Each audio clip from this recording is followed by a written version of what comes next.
क्रांति अब हमारा नारा है, सारा इतिहास हमारा है। आज तक इतिहास में ऐसा दोहराया नहीं गया, उतना कड़ा यातना हमको दी गई, उल्टा बांध के मारा गया कि लोगों का घर से निकलना मुश्किल था। अगर पुरुष निकले तो उसको बंध्याकरण कर दिया जाता था। ये सरकार भ्रष्टाचारी है। क्रांति अब हमारा नारा है, सारा इतिहास हमारा है। आज तक इतिहास में ऐसा दोहराया नहीं गया, उतना कड़ा यातना हमको दी गई, उल्टा बांध के मारा गया कि लोगों का घर से निकलना मुश्किल था। अगर पुरुष निकले तो उसको बंध्याकरण कर दिया जाता था। ये सरकार भ्रष्टाचारी है। प्रेस पर पाबंदी था। नमस्कार, आप देख रहे हैं सुदर्शन न्यूज बिहार और मैं हूं अभिजीत श्रीवास्तव। आज हमारे साथ हैं कुम्हरार के विधायक अरुण कुमार सिन्हा जी। विधायक जी, आपके बारे में नंद किशोर यादव जी ने बड़े मन से बताया कि आप इमरजेंसी के टाइम से संघर्ष करते आ रहे हैं, क्या कहना चाहेंगे?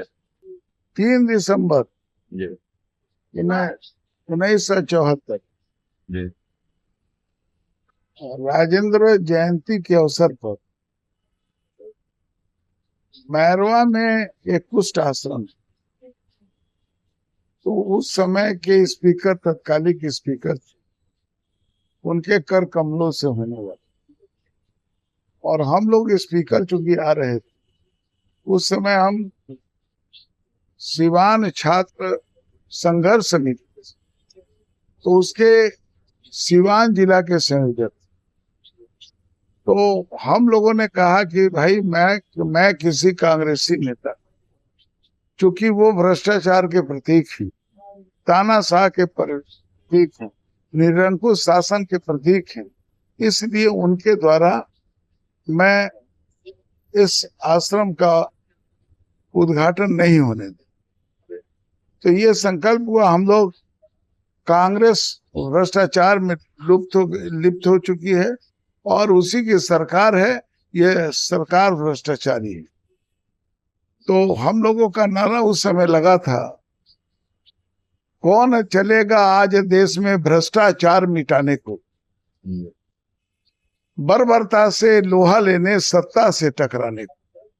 कौन चलेगा आज देख ले, मौत के संग सगाई है, तिलक लगाने तुम्हें जवानों, क्रांति द्वार पर आई। तो ये नारा के साथ हम लोगों ने प्रदर्शन किया। हमारे साथ हजारों की संख्या में और छात्र लोग थे, जनता भी हम लोग के साथ आ गई थी। और उसी समय पुलिस ने गोली चलाई, लाठी चलाई, गोली चलाई, और अंतोगत्वा रक्त रंजित हो गया। बाद में पता न किस तरह एक सिपाही घायल हुआ, जो बाद में उसकी मृत्यु हो गई।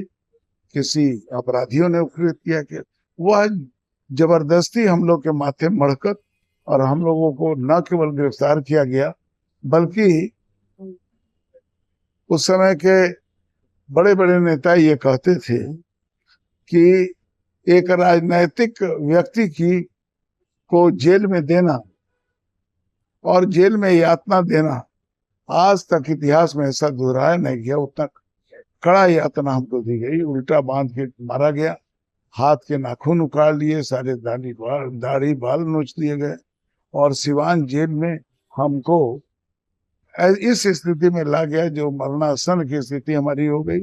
रात भर हमारे साथ यातना का भयानक क्रम चलता रहा, जिसका वर्णन करना बड़ा कठिन है।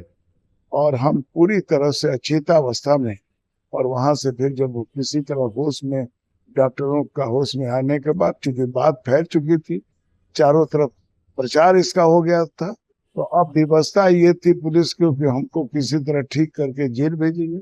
जो उसने सिविल सर्जन आए और उन्होंने हमारी चिकित्सा करके जिंदा अवस्था में जेल भेजा। और उसके बाद आपातकाल की घोषणा 1975, यही 24 जो जून है, रात्रि में, मतलब 25 को भी कह सकते हैं, और आपातकाल की घोषणा हुई।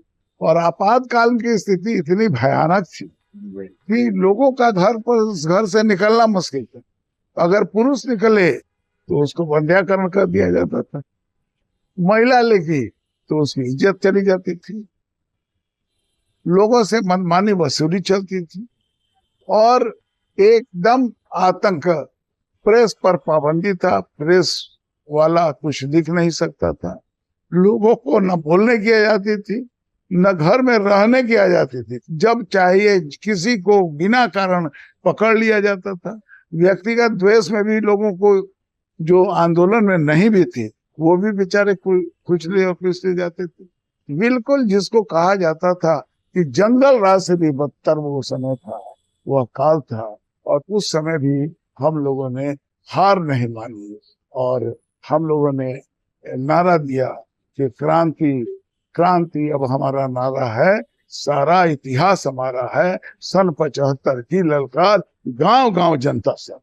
और इस तरह हम लोगों ने गांव गांव जनता सरकार का गठन किया, हुकूमत चलाई और इस नापाक सरकार की धज्जियां उड़ाने का काम किया।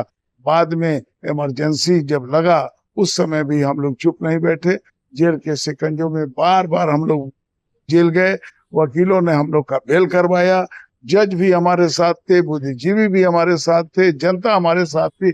इंदिरा गांधी को तो उस समय कोर्ट ने भी सजा याफ्ता घोषित कर दिया था, लेकिन तानाशाही की प्रवृत्ति ये थी, उन्होंने कोर्ट को भी अवमानना किया। ये सब सच्चा गवाह है, खुला चिट्ठा है, जो याद करके आम लोगों का रूह कांप जाता है। वो यहाँ की जनता ने कहर सहना। और वैसे लोग आज कहते हैं कि भारतीय जनता पार्टी तानाशाही पार्टी है, तो हम ये कहना चाहते हैं कि यह सरकार तो बहुत ही, उस समय की जो सरकार है, आज जो विपक्ष में बैठे हुए हैं, वो पता न किस मुंह से ये सारी बातें कहते हैं और उनको शर्म भी नहीं आती, लाज भी नहीं आती है।